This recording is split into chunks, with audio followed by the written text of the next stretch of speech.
for example, we have a veterans breakfast coming up on November 8th. Free to vets. If you're not a vet, you're still welcome. Come on in.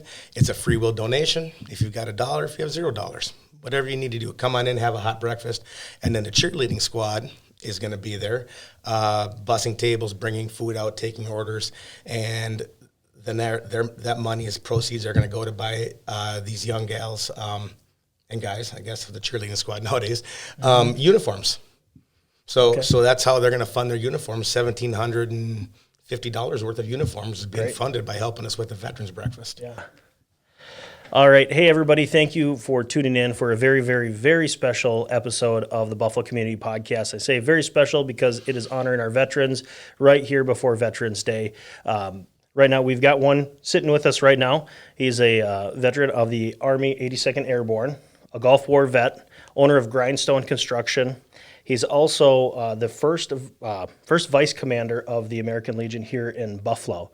So I want to welcome him right now, but before we get started, let's get this introduction.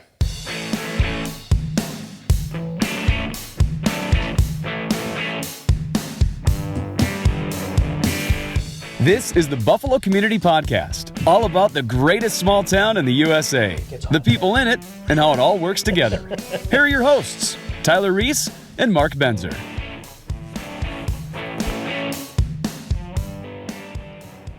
Kind of realized I don't think I said your name. Fritz Budig. Yeah. Hey, that's my job. Yeah. Fritz Budig, everybody. Fritz, thanks for coming in.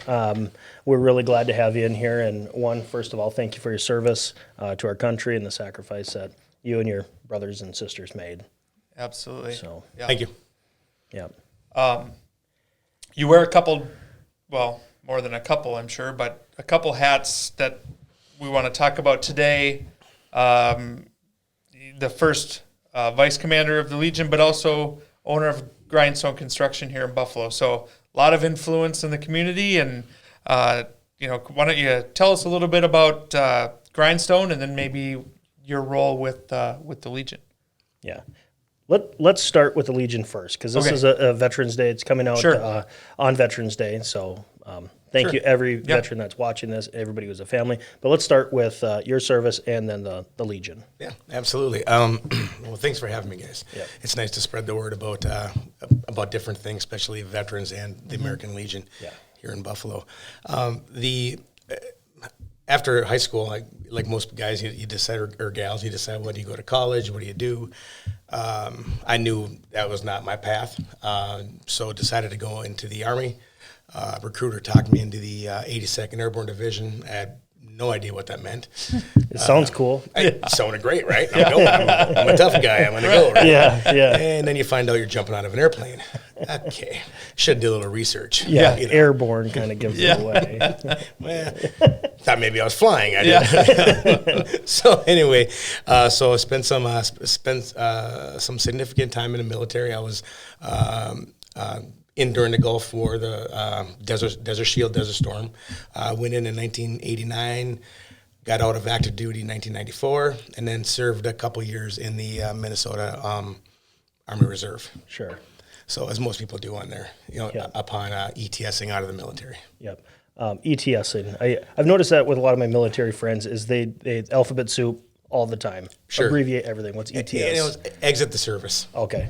Thank you for letting us know. Okay. I'm always fascinated with all that because they can talk in code, basically. It's nomenclature. Just saying letters. It's all nomenclature, every bit of it, right? Yeah. And I get, so reserve, is Army Reserve the same as Army National Guard? It's a good question, Mark. I was in the Reserve. Army National Guard is, I don't know that answer. Sure. I just don't know. It's funny, I served in it, but I don't know. Yeah. I just assume, I think Minnesota National Guard, Army Reserve. Yeah. Maybe someone should Google that. I don't right. know. Well, what I guess I didn't know is that people kind of can transition into full-time service, into this reserves. I kind of thought you signed up for and I think you do, right? You can go directly to Reserve or National Guard. You can. Or you can transition out of full-time. I guess I just learned that. They have I was actually in the Minnesota National Guard. I was in the Red Bulls out of Rosemount. So I say Army Reserve just out of habit. So it wasn't the National Guard. Sure. It's hard to remember back that far. Yeah. But what happens is I signed a 4-year enlistment, and then there's another 4 years that you're on ready reserve, and you can serve those 4 in your National Guard of your state if you choose, or you can just get out, your choice. So I decided to stay in for a couple more years for funding, schooling, those kind of reasons. Sure. So, and I did like the military. It's a structured environment. It's fun. It's the camaraderie. It's really a fantastic place to grow up if you need a little kick in the rear to grow up. So you mentioned jumping out of planes. I assume you did that. Yes, I did. You know how many times that you did that? Oh, quite a few. I don't have my jump log here, obviously, but I think I was at 42, 45 jumps somewhere along there. Sure. Any halos? High altitude? Yeah. No. Okay. I did not do that. That's a different division. All of our jumps were static line jumps, so which really means that we're hooked up to a cable inside of the bird airplane, and as you exit the door, as you fall, that cord then extracts your parachute. Sure. So which is what then, of course, and you hope it all comes out well. Yeah. Yes. Right. Yes. And it apparently did. It did. Yeah. Yeah. It did. Yeah, I know it worked well. I never had to use my reserve, thank God. Sure. Yeah. So no, it was good. It was a lot of people give me a hard time for saying that I jumped out of a perfectly good airplane. Right. So of course it's hard not to do that when the jump master's got his boot in your rear end. Right. Right. Oh gosh, I heard that, but I think it came from an Air Force guy. And there's no perfectly good airplanes in the Army. It's something like that. I don't know. The camaraderie intertwining between the different branches.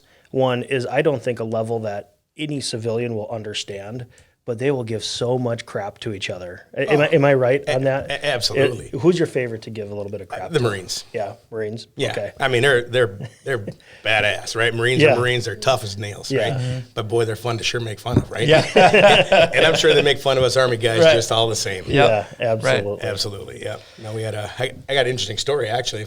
We're at Fort Sill, Oklahoma, out in Lawton, and we got released in between basic training and advanced training. So we go out to a bar called, I believe it was called City Limits, if I remember right. Well, there's a couple of good old boys from the Oklahoma area in there, causing a ruckus, this, that, and the other. And decided to, pick on one of us Army guys. Well, also in there at Fort Sill, if you know this or not, but it's a home of the artillery, so the Marines train a lot at Fort Sill. So there's a group of Marines there as well. Of course, you can tell we're all soldiers. We're all bald. Sure. Shaved heads. Yeah. So anyway, it didn't take long for the locals to realize that, you may be picking on the Army, but you were picking on the entire military. So it became Army-Marine combination. Yeah. Needless to say, the first sergeant had to come get us out of jail that evening. So Hey, I like that. That's great. it was kind of fun. But, That's awesome. Good thing our first sergeant had a sense of humor. Right. Yeah.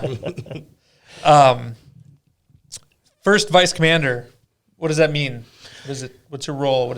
So the first vice commander essentially is the next in command to be the commander.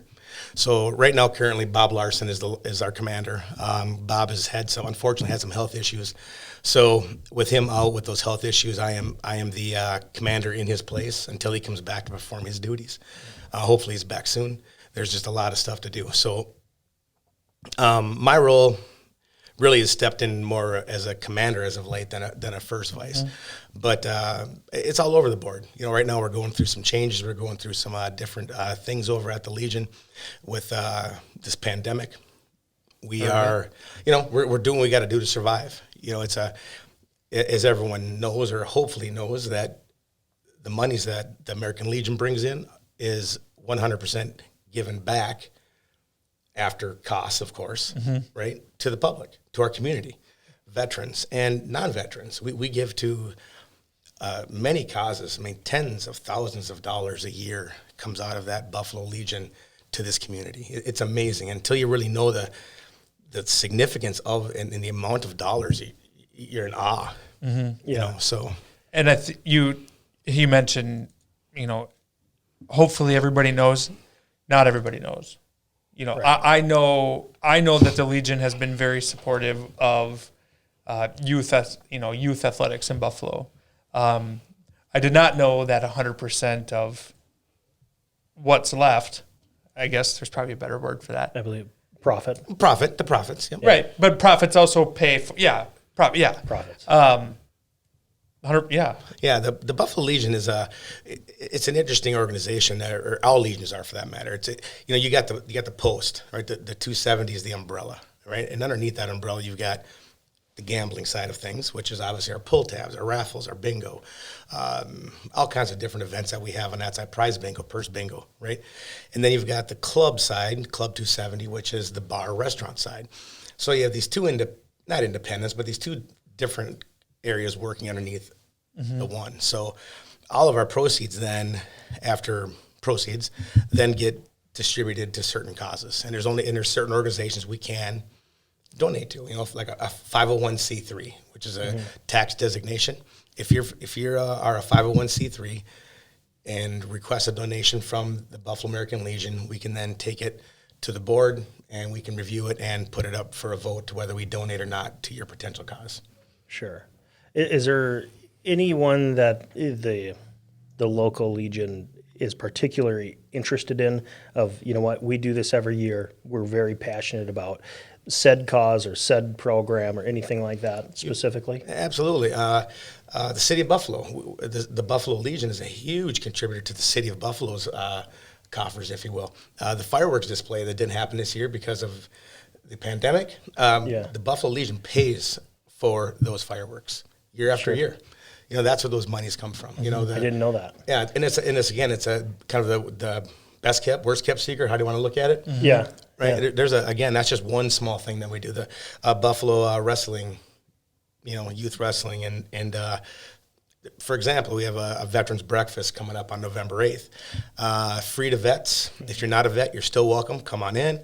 It's a free will donation. If you've got $1, if you have $0, whatever you need to do, come on in, have a hot breakfast, and then the cheerleading squad is going to be there, bussing tables, bringing food out, taking orders, and then that money's proceeds are going to go to buy these young gals and guys, I guess, for the cheerleading squad nowadays, uniforms. So that's how they're going to fund their uniforms. $1,750 worth of uniforms is being funded by helping us with the Veterans Breakfast. Yeah, that's great. That's great. Awesome. Yeah, it's community helping community, and that's what the Post 270 is all about. Mm-hmm. Sure, and we've noticed, given as we're sitting right across the street from your guys' parking lot, you guys have had some events this year, kind of changing things up with COVID.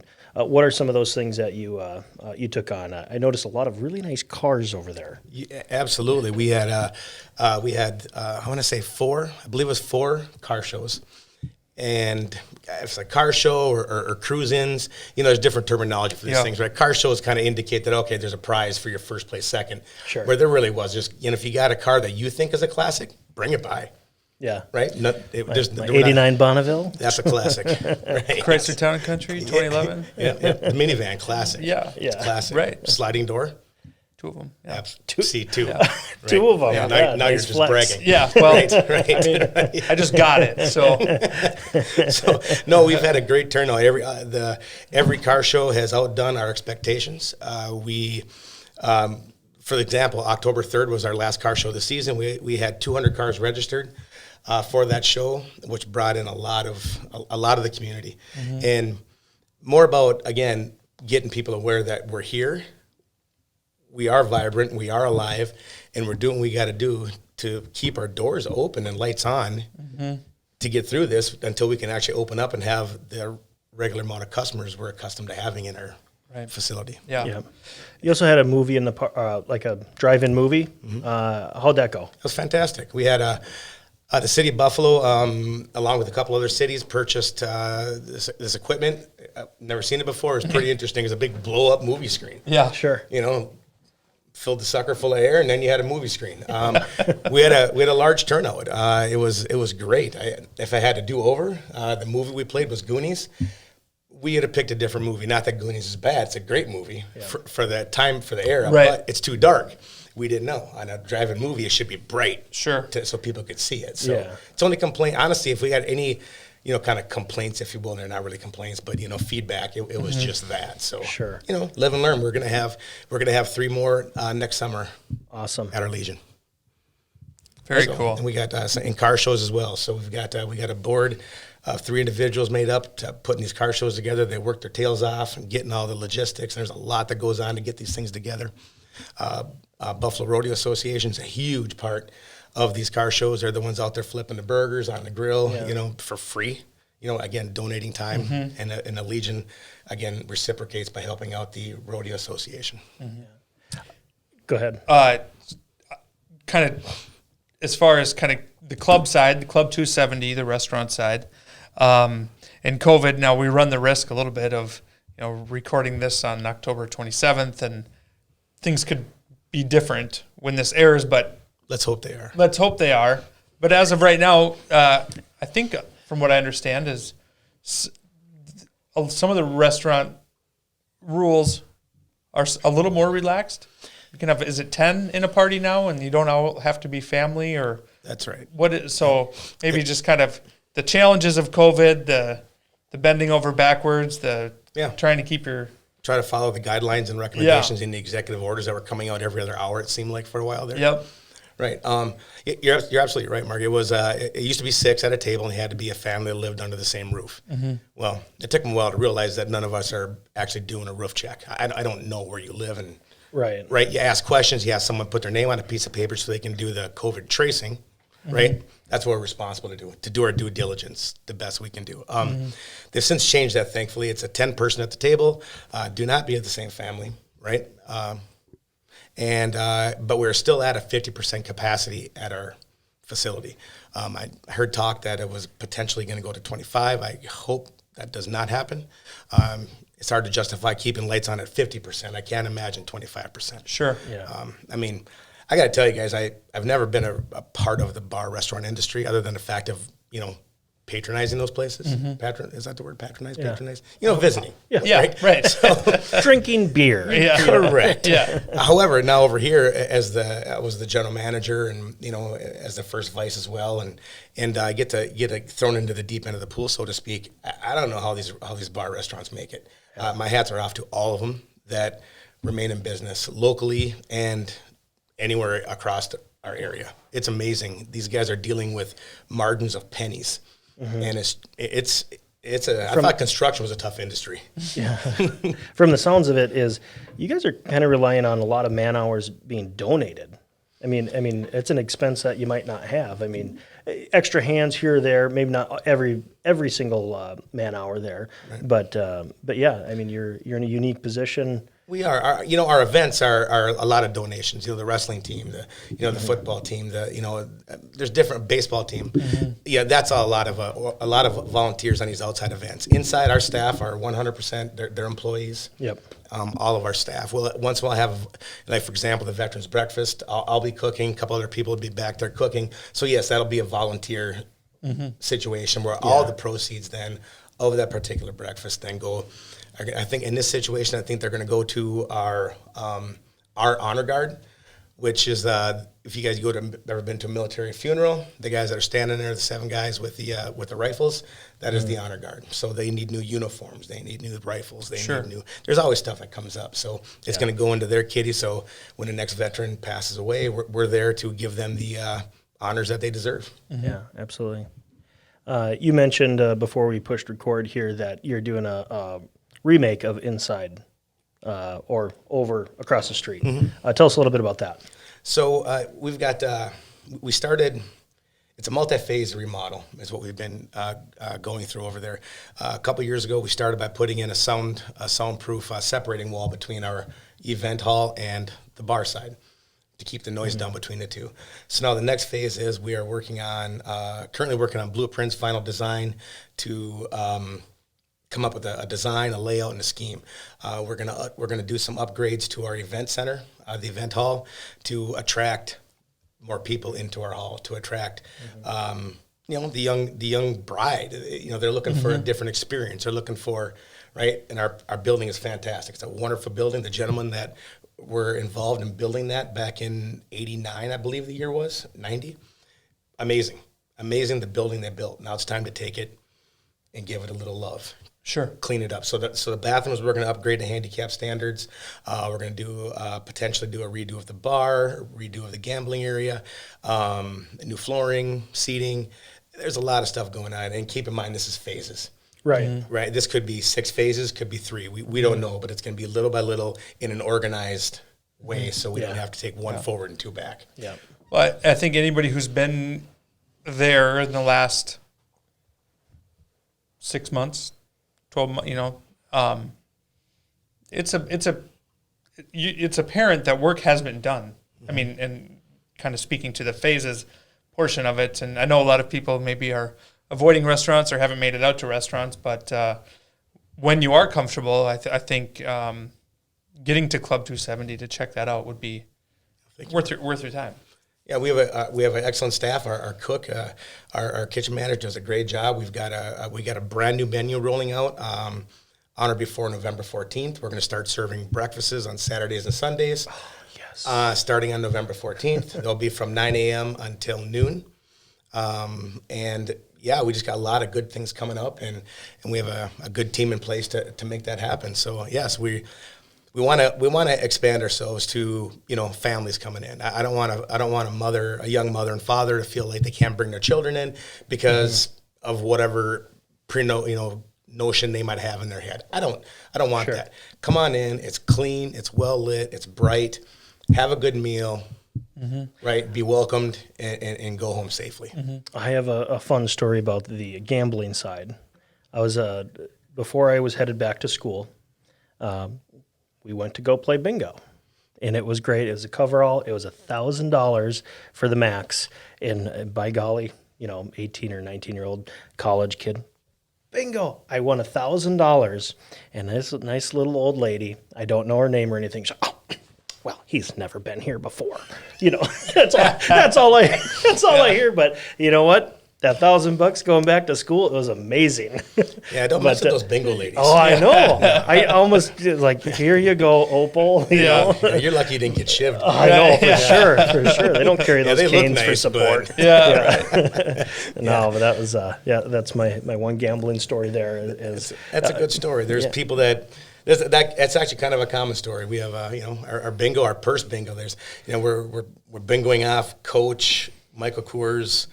I can't remember all those other fancy name purses. $300-$400 purses. Right. You get a chance to win. Oh, right? And then those we are have purses. Prize, purse bingo. Okay, right. So yeah. Satchel is what you would call it. Yes. Man big. So right. So then they have then we also bingo off fishing gear, hunting gear, equipment. We're going to be raffling off a Traeger grill. Actually, I should hopefully to have it in the building this week so we can start raffling that off. Okay. So there's things like that pique your interest, get you in our door, and have a chance to win something along with having a great meal and maybe an adult beverage or two. Yep. And then at the end of the day, remember, it all goes right back to the community. It does. Our specific community. It's not to Rochester, Minnesota. It's Buffalo, Minnesota. It's here. There's no corporate headquarters in New York. Yeah. Right? We're not. You take these nationals. I have no idea where that money goes. Yeah. I don't know, but I know this money stays here. Awesome. And even for the people that play pull tabs and lose on a particular evening, don't feel bad. That money goes right back into your own community. So Yeah. it's okay. It's a win-win. Come back next week. Come on back. There's There's always a chance. We love your generosity and We do. spirit. Right. So, Grindstone Construction, you're in the commercial space. Tell us a little bit about that. Sure. Thanks for asking. So I started the company in 2012. I'd worked for a couple other commercial contractors for a few years. Decided that maybe I can build a better wheel, so to speak. I don't know if it's better or not, but I built a wheel, and here we are. So it's 8 years later, which time flies.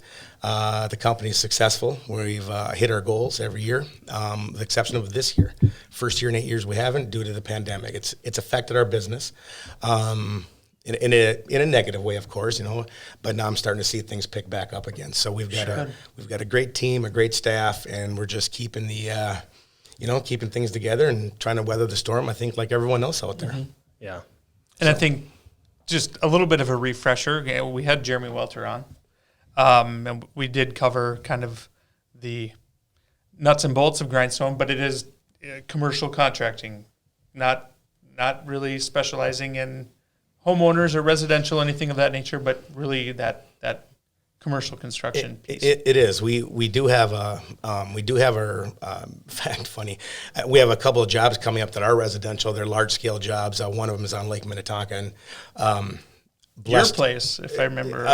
No, I couldn't afford the taxes on that place. You kidding me? No. Oh, all right. Well, never. Let those people live there, and I just fix them up for them. Yeah. So, right, the people with the means. Right. So anyway, so one of my clients in the commercial world has a home, so we are remodeling that for that individual, and so so I do have my residential license, and we have done that. We can do that, but we do specialize in commercial. It's anything from a steel building to large, industrial, commercial, warehouse, small manufacturing, Instaprint here in town, or Integraprint, pardon me, Integraprint here in town. We remodeled. We've done a few other projects here in town. Done some stuff for the schools for John Hilton and over at Buffalo Schools. So we're an active member in this community. Yeah. We've Grindstone, we'll volunteer, we'll do things for veterans as much as we can. And I think 2 winters ago, we built a handicap ramp for an individual. We donated the material and labor to do so, along with some help from the couple members at the Legion. Yeah. So that's tremendous. I love to hear stories like that.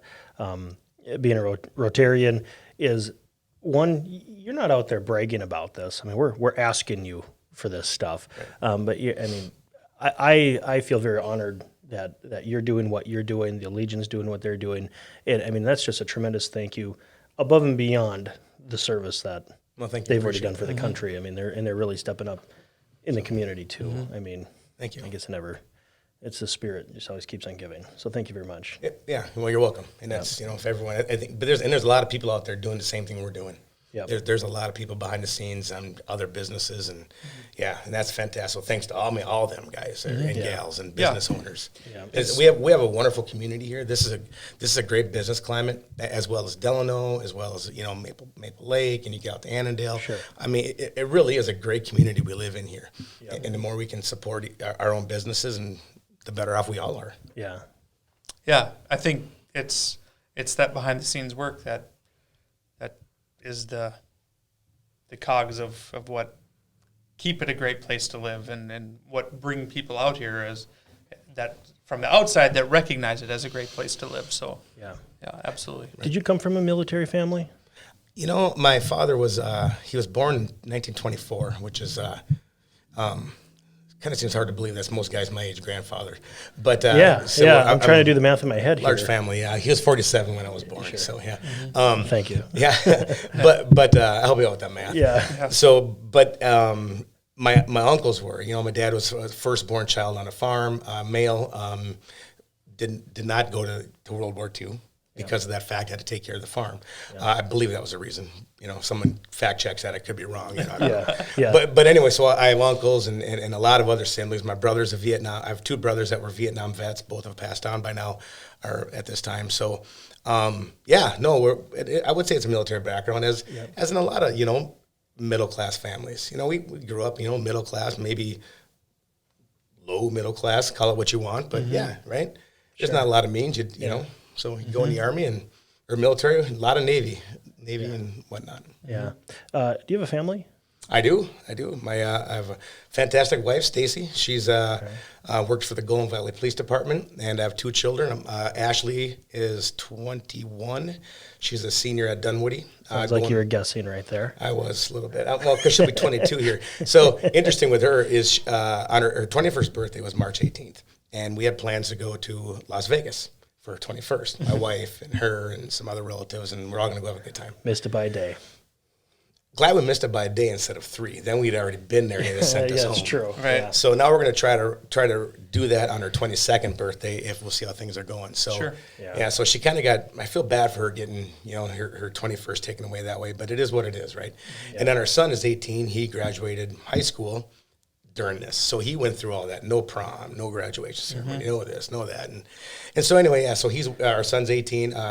His name's Nolan. He's working for Grindstone Construction and kind of unsure of what he wants to do. Maybe, go on to a trade school, go on to construction management of some sorts. But, he's only 18. He'll figure it out. Right. Yeah. But has there been any talk of maybe kids joining the military or anything like that?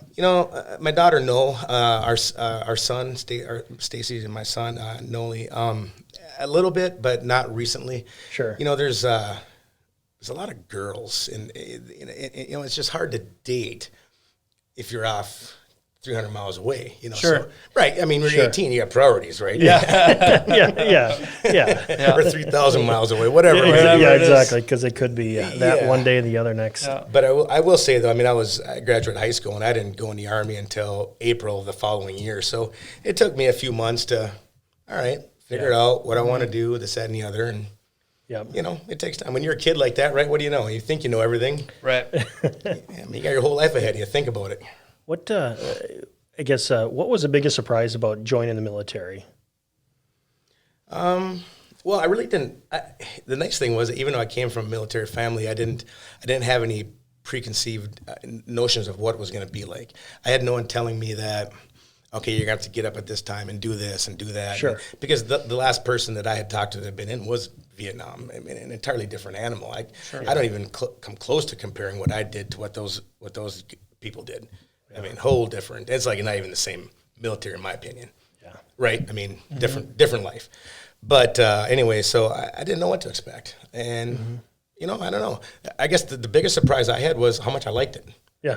Honestly, I didn't know, and I really and I do miss it. I have no regrets. I'm glad the decisions were made that were made. Otherwise, I wouldn't be sitting here today. Right. And with the family that I have and the business that I have, it's fantastic. But no, I really enjoyed it, and you meet a good group of people. Yeah. That share. It's nice to be around people that share the common cause. Yeah. Right. That are in it. Like Scott Edwards. We went to a rally the other day. Scott Edwards is the past commander at the Legion, and so he had made a comment that talking about we're all chewing the same dirt. It makes sense, right? We're all chewing the same dirt. Whether whatever field you're in doesn't matter. We're all sucking it up and doing the best we can do with what we're given. Yeah. So, which I think is great, and one, thank you so much for doing that. The country and the community in your continued service for that. On behalf of the Buffalo Community Podcast, we're really thankful, and thank all the veterans out there. This is actually going to be showing up on November 10th, so happy Veterans Day tomorrow, November 11th. But we're going to put a little snippet. You said the breakfast on November 8th. Yep. So I'm going to splice that in. So you're going to see that on our October 30 or 28th, whatever, Thursday's episode. Right. But anyway. If I could say one more thing, another plug, if you will. It's all you. On November 11th, there's a speaker coming in at it. You have to look at the Legion's Facebook page. Yep. It's the history of the flag. It's a half hour. It's only a half hour. It's free. If you have time to go. It's amazing. He hangs the flags up, and the United States flag, of course, the American flag, and he talks about the history of that flag, all the way from its concept to the Betsy Ross. And, it's a half hour that flies by, and you will not regret going to it. That's at the Legion? It's right at the Legion, right in our event hall. What time? Free.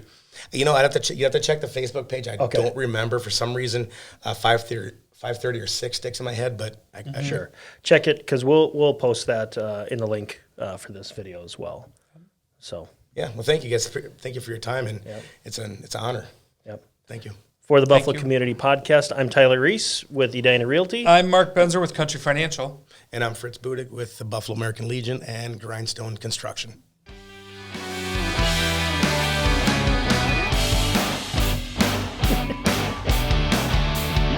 Thank you very much.